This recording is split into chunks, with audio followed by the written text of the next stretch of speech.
Hi guys, happy Monday sa ating lahat, ano?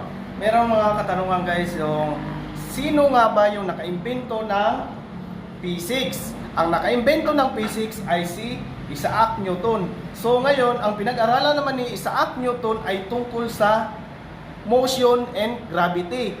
Ano nga ba yung pwedeng ihalimbawa sa motion and gravity?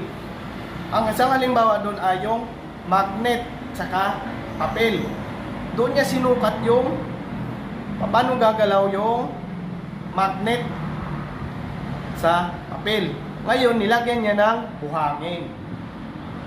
Kaya doon niya nasukat yung gravity at saka motion. Ito naman si Galileo Galilei, ang naimbento naman niya ay yung microscope. Tungkol naman to sa mga optical, tulad ng salamin.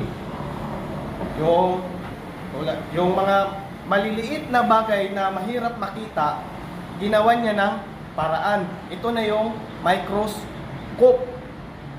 O kaya salamin, di ba? Yung pag nagsalamin tayo, lalaki yung letra. Yun ang nagawa ni Galileo Galilei. Meron naman tayong tinatawag na four elements. Ano nga ba yung four elements? Yung four elements, yun yung earth, water, air, and fire. Fire. Yun o. Tapos, meron naman tayo tatlong bagay.